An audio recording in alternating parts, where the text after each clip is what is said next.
Good morning, everyone, and welcome back to Daybreak. I'm Joe Musser. And I'm Nick Buono. Today's episode also happens to be everyone's favorite season, fall. The weather is finally chilling, the leaves have begun to change color, and sweaters are creeping their way back from out of your closet. In honor of the fall season, our reporters alongside ourselves will be giving you the hottest takes about this cool season. If you're looking for fall events both on campus and around the city, you'll want to stay tuned. We even have a few special guests making their Daybreak debut, one of those being myself. Stick around to find out who else is joining us. Wake up and smell the coffee, Pittsburgh, because Daybreak starts right now.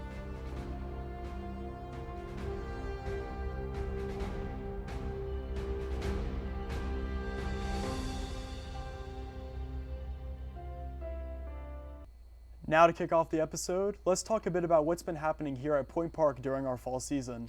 From performances to events and even a special package, we've got everything that students need to know.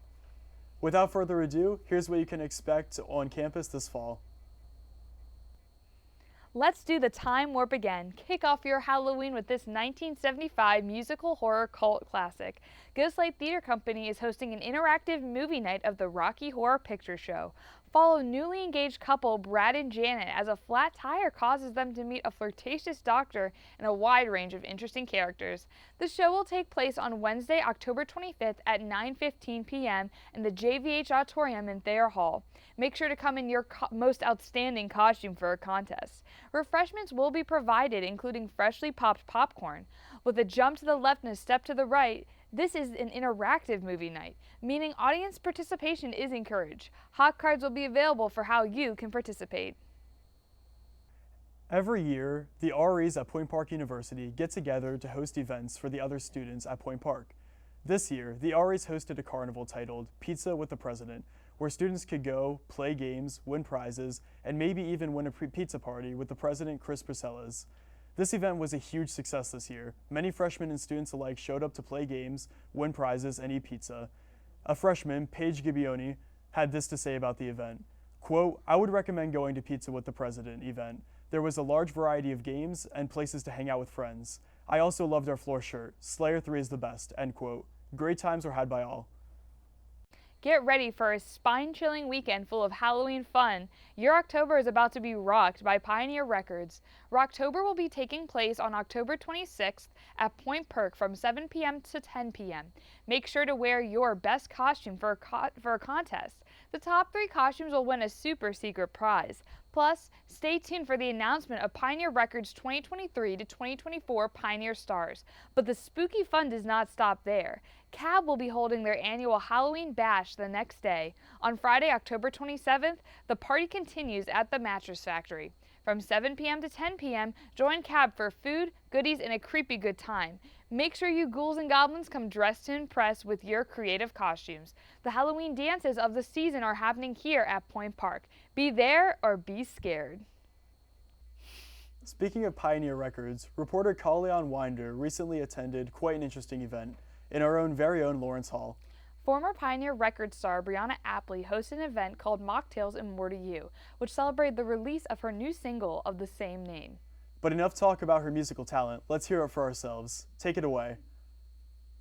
Hello, my name is Kalyan Winder, and I am reporting for UView at Pioneer Records Mocktails and More to You event, where Brianna Apley will be showcasing her own music video. Back when we were young, never knew what we were running from. Midnight phone calls, chewing bubble gum. We thought we knew everything. So the song More to You, I wrote actually when I was still a student at Point Park, and the song is really uplifting, and it's honestly just about, leaving your small town and just discovering yourself, like leaving your high school self behind and just really becoming who you are. And we actually shot the music video with Pioneer Records and the Warhol Academy right downtown in Pittsburgh on different locations. So I think it's really going to relate to the students. Brianna is such a fun person to work with. She always has such high energy and optimistic view, get the work done kind of gal. She even puts a lot of work in for herself. So it's really fun working with her, and I hope to work with her more in the future. I didn't realize, like, when I was coming down, I thought it was just like a little mocktail, but I didn't realize it was gonna be a whole thing, and there were goodie bags and decorations and everything. I love it. It's so cool.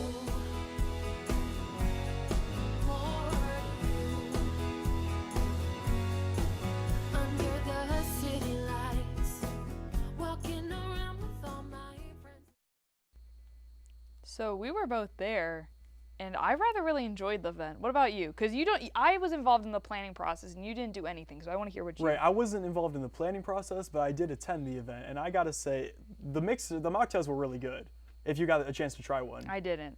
You didn't get a chance to try the No. mocktails, but they were really No, good. I was too busy helping Kalyan film the package, but I did get to try a lot of the food we bought, and that was really good. That's good. A lot of the cookies are good. They had like these apple cider ice cream, like mocktails that they tasted sort of like floats. They were really good though. You know, We put in a lot of work, so I'm glad to hear that you really enjoyed it. it all really paid off, to be honest. Thank you. Before we head to break, let's hear from reporter Juliana Brock about Pittsburgh's favorite theme park, Kennywood. Jules? Yeah, Pittsburgh's popular amusement park, Kennywood, offers many events and activities for all to enjoy this time of year. Known for its annual Phantom Fall Fest, there are also some new and unique events Kennywood has to offer. This upcoming Friday, which is conveniently Friday the 13th, Kennywood is hosting Friday the 13th Zombie Band. This event features a performance by Bad Juju Cleveland, a cover band from Ohio that specializes in rock music from the 80s, 90s, and 2000s. Starting at 8 o'clock p.m., the band will play at the Garden Stage in full zombie makeup. This is a spooky performance you won't want to miss. Speaking of spooky events, Kennywood held its first ever worm eating contest on Friday, October 6th. The contestant that ate 10 live worms first would win the competition. 5 participants took on the challenge, and 3 of those 5 were declared winners. Winners got to take home Kennywood merchandise and a 2024 Gold Season Pass. An upcoming event that won't make you cringe is Kennywood's Dogtoberfest costume contest. On Saturday, October 14th, starting at 9:30 a.m., costumed pups will be paraded around the park in hopes of winning the costume contest. That is something adorable you will not want to miss, and you don't have to. College students can now save on bonus nights for frights. Tickets are $20 if you show your school ID at the gate. Check Kennywood's calendar on their website to see when bonus nights are held and get your spook on. So people ate worms? People ate worms. That, I guess it fits into the spooky category, but it's definitely something I don't think I'd participate in doing. They didn't get like a health hazard check on that?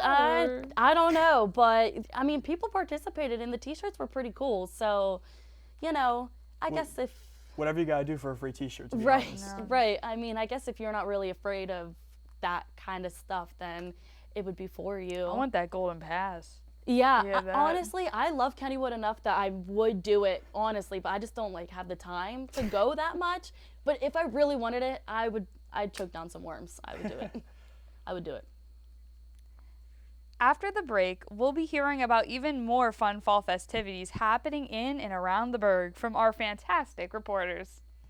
From coffee to amusement parks, the topics of discussion will be far from boring. Plus, we'll also be giving you the inside scoop on the fall excitement ahead of us this October. Stick around and find out.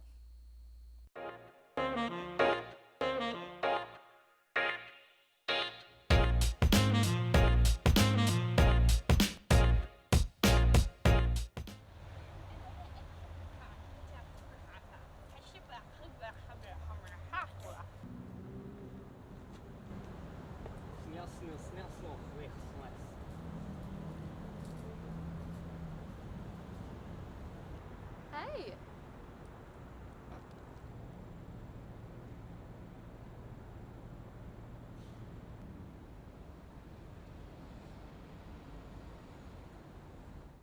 Good evening and welcome to Newsnight. My name is Craig Furkowski. Tonight, we'll cover all your international, national, and local news. Australia is one of the most biodiverse countries on the planet. Over 8,000 items are to be auctioned off at Pittsburgh International Airport on October 22nd.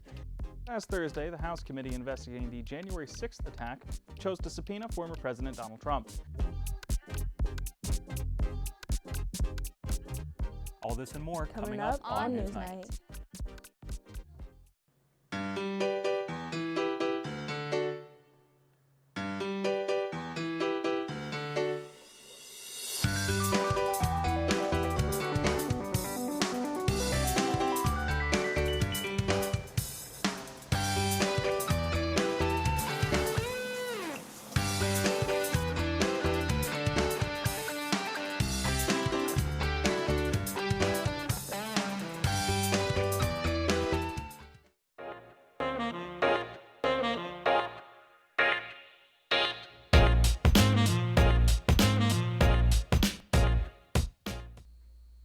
Welcome back, everyone. We hope you enjoyed the break, and we're glad you stuck around. Before hearing more from our lovely reporters, let's take it away with this week's scoop on what's happening in the Steel City.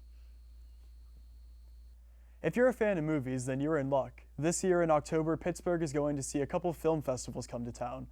From October 6th to the 15th, the Real Q Pittsburgh LGBTQ+ Film Festival comes to town, showcasing films made by members of the LGBTQ+ community. Later in October, from the 27th to the 29th, the Black Bottom Film Festival will be happening. This festival features talented African-American filmmakers of recent decades. Any movie lovers should definitely show up to these events. Weekend nights in Market Square are more creative and colorful than usual. The night markets are more extravagant than ever, with local vendors selling products from candles, clothing, and refreshments. Staying out from the rest are the crafts that are made by hand from not just people from Pittsburgh, but internationally.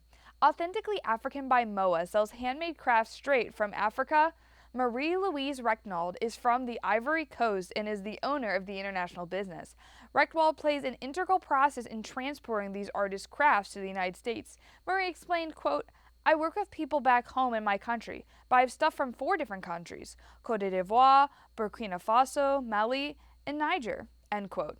Marie-Louise uses her business to bring attention to the importance of crafts made by hand and to showcase the works of African artists. The night market will be held on Fridays and Saturdays from 4 p.m. to 9 p.m. until October 28th. It's October, and this is the perfect time for anyone looking for a good scare.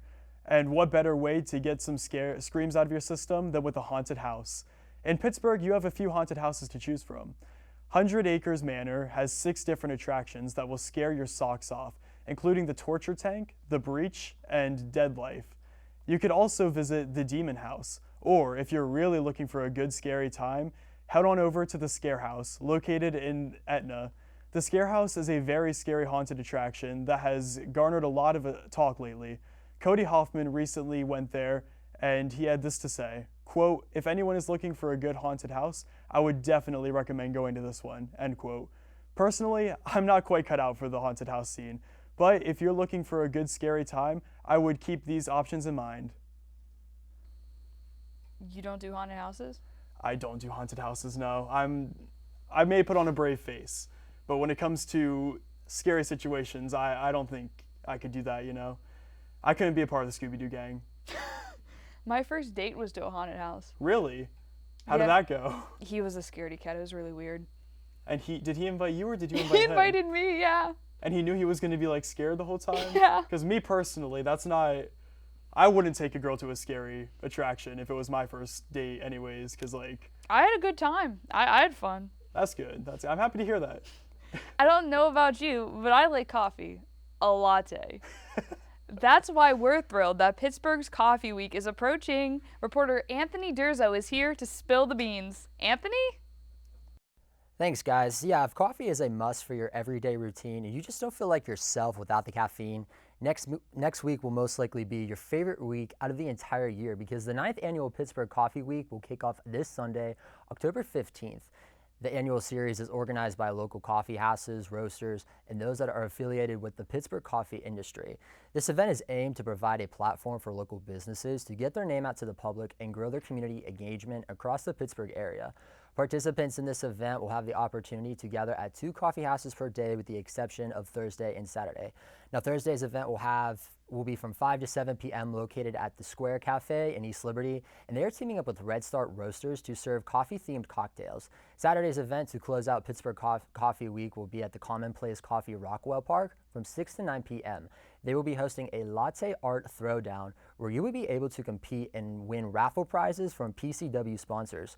Some of those sponsors include Turner's Tea, Barista Burgo, Barista Magazine, and more. Another opportunity for you to win prizes will be on Tuesday, October 17th at Maxine's Coffee in the streets of Cranberry Plaza from 8 to 5.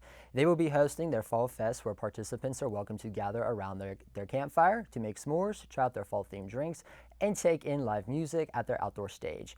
They will also have raffle prizes from Maxine's parent company, Steel City Brand. And since Halloween is only weeks away, Reginald's Coffee in Bethel Park will be hosting not only a coffee-themed party, but also host a Halloween costume contest, and the winner will win none other than a coffee-themed prize. They will call it Nightmare on Park Avenue, and they will be telling some spooky stories about the schoolhouse where the coffee house is located now, and the rumors surrounding it claiming that the building is actually haunted. To participate in these events, there is no required registration. You may show up to any event that you would like.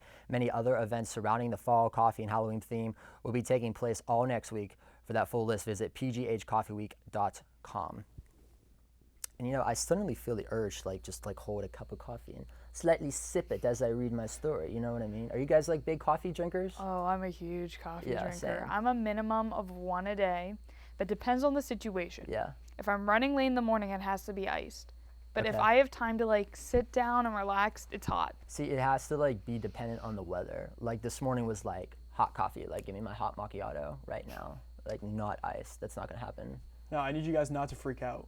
I don't drink coffee. You're nuts. He's a hot chocolate person. I am. It's true. I do. I love hot chocolate. chocolate is nice. I gotta give you that. No, I hate hot chocolate. Is better than tea and better than coffee. I gotta say. Not even tea? Do you drink tea? I don't drink tea. No. Wow. We can leave. I'm a hot chocolate and water guy. Hot chocolate and water. Except you make hot chocolate with milk, not water. Otherwise, it tastes bad. So. No, I make it with water. You are just completely wrong. That's insane. Oh God. Oh my gosh, guys. Anyways, it's time for another break. A perfect excuse for you to get up and fill your mugs after that fantastic story. When we're back, Sam's Sideline Slice will be interviewing a special guest, and then we'll watch a package produced by reporter Jonah Summers. You won't want to miss it.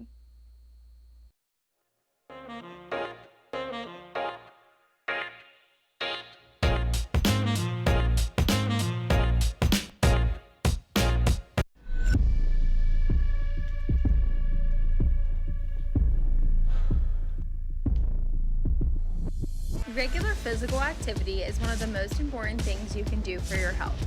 The benefits of physical activity include brain health, weight management, reducing disease, strengthening your bones and muscles, and improving your ability to do everyday activities. So, it's time to get up and be active.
Hello everyone and welcome back to Daybreak. My name is Samuel Parator and I am back once again with another edition of the Sideline Slice.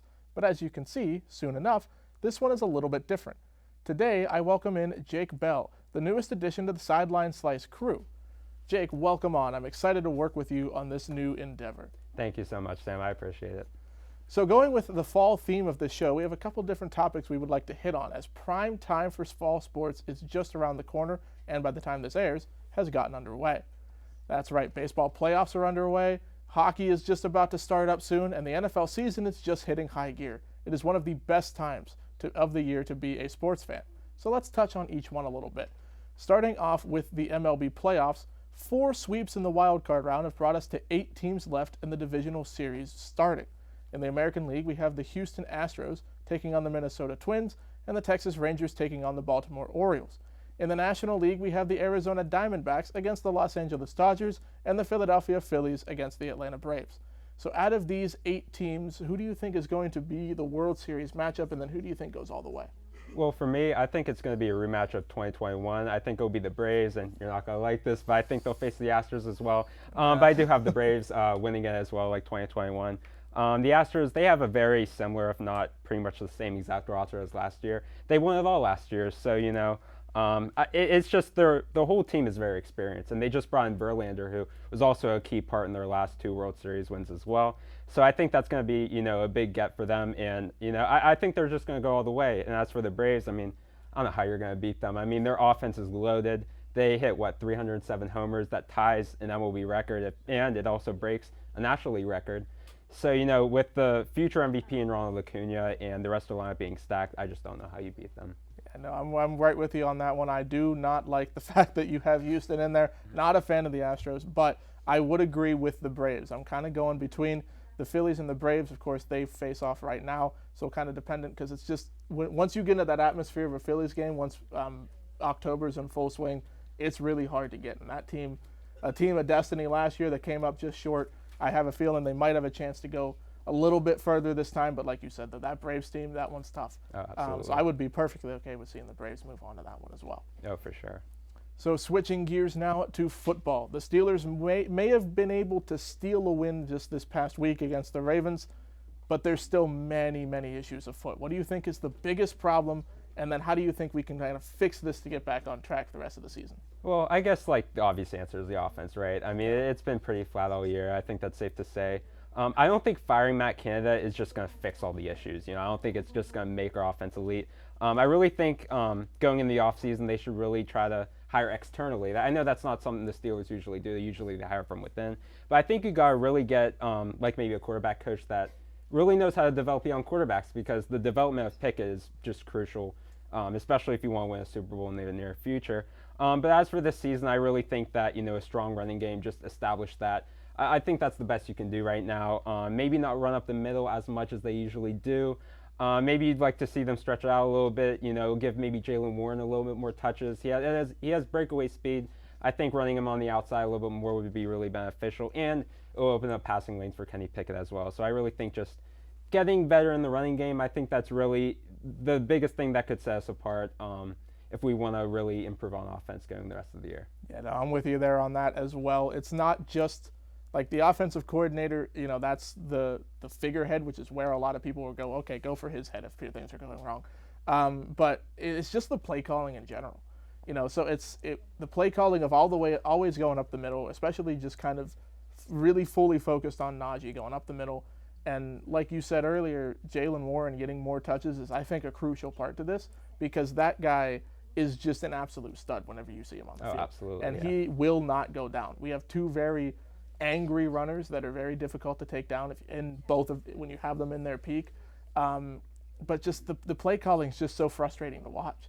You know, just going up the middle the whole time is not going to solve anything. You got to stretch it out a little bit. You got to test Pickett just a little bit more. I know he's been missing a couple throws here and there. It hasn't been perfect, but you got to give him something. Got to give him more tries to get down the field, work that arm out, and actually get those throws. More plays like we saw to Pickens to end that game. Absolutely. If you can do more like that, it's a little bit better. But it's still, we got a long way to go. We still got a lot more season left too, so I guess we'll see how that pans out. Mm-hmm. Last topic for us today, the brand new NHL season gets underway October 10th with the Pittsburgh Penguins taking on prodigy Connor Bedard and the Chicago Blackhawks. With all the new pieces that the Penguins added this offseason, most notably reigning Norris Trophy winner Erik Karlsson joining the fold, how do you think the lineup does this season? How do you think they mesh? No, I think they're going to do really well. Like, since we got a lot of, not roster turnover, but we brought a lot of new faces in, it's just going to be all about chemistry there.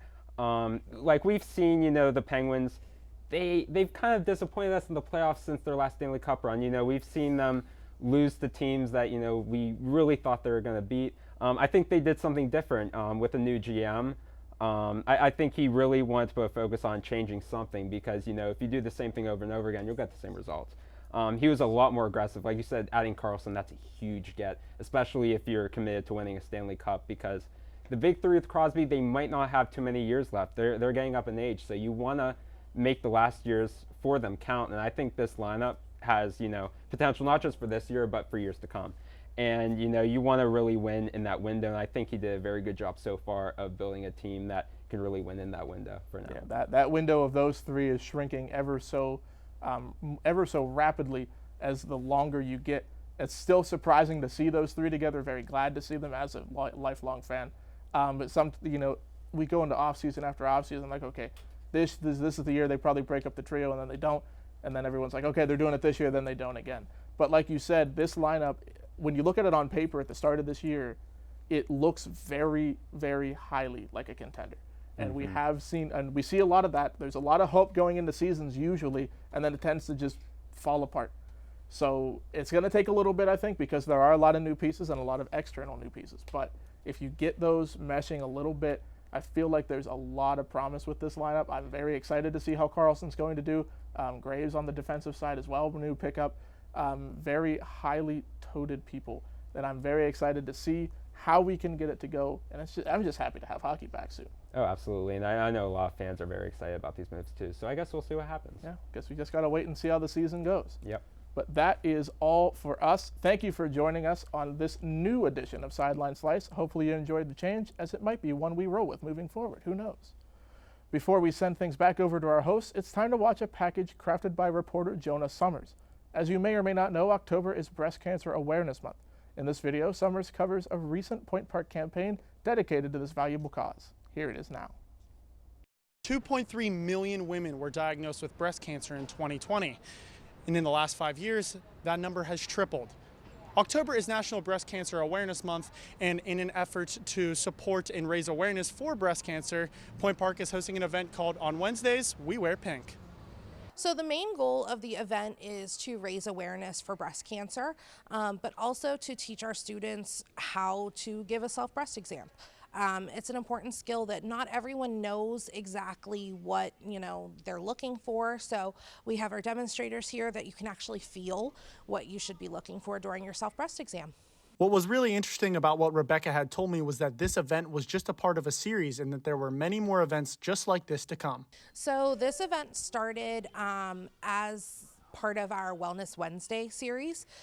So Wellness Wednesday is all about different forms of wellness and mostly preventative medicine.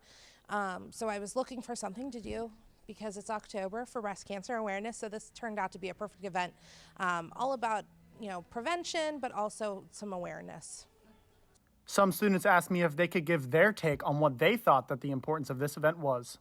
I think this event is super important because it gives people with breasts some idea of, how they can prepare, how they can examine themselves and protect themselves so they can catch it early. And I think that it's just super important for everyone to know. So we just wrapped up at the event, and my God, it was amazing. It was such a good time. Rebecca, one of the nurses who was hosting the event, had stickers, wristbands set up, and you can even enter a contest by posting a picture of yourself in front of her banner and tagging Healthy You at PPU on Instagram, and you could be entered to win all kinds of different gifts and prizes. Reporting with Daybreak in Pittsburgh, this has been Jonah Summers. About 42,000 women and 500 men in the United States pass away each year from breast cancer. It is the world's most common form of cancer, but if you catch it early enough, it is preventable. And as I mentioned, the Student Health Center puts on multiple events per semester to help students become informed about their health. Rebecca shared with me that Susan G. Komen is a great way to get involved and support breast cancer awareness. The program puts on walks, runs, and different charity events to raise money for any programs involving breast health. There were a bunch of students who stopped by Rebecca's table for different prizes and to take fun pictures in front of her banner. Huge thank you to Rebecca for being her amazing self and allowing me to be part of such an important cause. Rebecca is just such an amazing nurse, and she is really such a good resource, and she's helped me a lot through like my health journey, and I really do recommend like speaking to her if you have any sort of questions. And also, there are resources for women to get tested early without doing a mammogram. So 10 out of 10 would recommend looking into those. Yeah, absolutely. Rebecca, she's absolutely awesome. That was only my first or second time meeting her, and the way that she had the table set up and how like she explained the events going forward. I mean, she had a like little plush like breasts so people could feel them and like see, you know, what they should be looking for and how to do a self-examination. It was great. It was truly professional. And she even informed me about an event coming up on Halloween. It's a sexual harassment trick or treat, and it just informs you about different kinds of sexual health. And it seemed like a really great event. And she was trying to convince me to go to it. So I guess we're gonna have to see if I can make it out to that one. Yeah, if you ever have any questions, stop by the nurse's office. She'll be more than willing to help you. Absolutely. Thank you so much, Jonah. Of course, thank you guys. Now it's time for this week's Ray of Sunshine, where we end the episode on a sunny note. In Jackson, Michigan, a pair of 6-month-old husky puppies beat their unfortunate odds to find their forever home. The employees at the Jackson County Animal Shelter were surprised and dismayed after finding the 2 puppies dumped into their facilities by an unidentified pickup truck. Ryder and Ryan, the names given to the brother and sister duo, should have been nearly 30 pounds at their age. Instead, the abused pair were only slightly over 10. But after some intensive foster care, things began looking up for the 2 pups. Now they're ready for the rest of their lives, beautiful lives together. The shelter shared this on social media. From suffering from neglect, malnutrition, and parasites, then being thrown over a fence, these 2 survivors are now ready to live their best life in a loving home.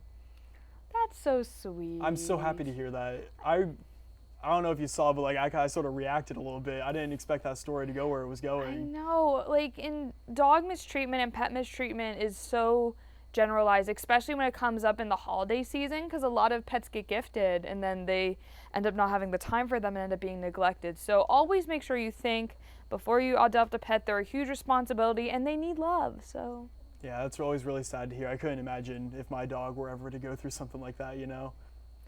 Welcome back. So today we're going to have a little fall drink, especially with coffee week coming up. And even though Nick doesn't like coffee, I'm making him try it. So this is a little at-home pumpkin spice recipe that's relatively cheap. You can get all these ingredients at your Target. So I like to use the Target brand pumpkin spice for the season. I have it in my little cold brew maker, also from Target.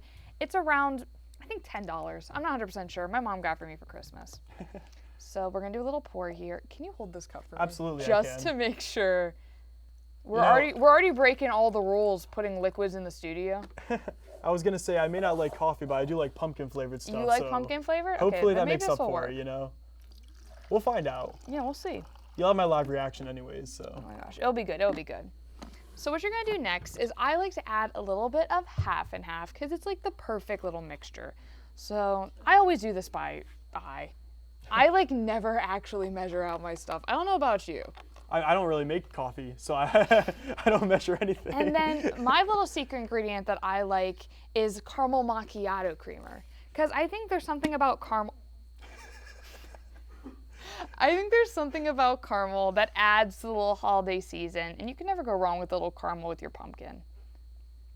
So I'll put in a little for you. Thanks so much. Oh, I put in way more for you than I did for me. I'm sorry. That's more than okay. There we go. And then we'll do a nice little stir. We don't have any ice, but it's been refrigerated. It's fresh out the fridge. It's fresh out the fridge, so it still should be good. Okay, are you ready? I'm so ready. Ready. Cheers. Clink. I mean, that's pretty good. I like it. Do you actually? I actually do. I think it's a bit on the bitter end, but I think it tastes good. I like it, yeah. I could taste the pumpkin, and I could smell it too, so that's really good. It's very fall-y. So yeah, happy fall from all of us here at Daybreak, and that is it for this episode. We hope you enjoyed it just as much as we did. Make sure to come back again, as our next episode will be about all things Halloween. As usual, don't forget to subscribe and follow us on Instagram and Twitter at DaybreakPPU. Until next time, I'm Nick Buono. And I'm Jill Musser, hoping your news is great news. See you next time, everyone.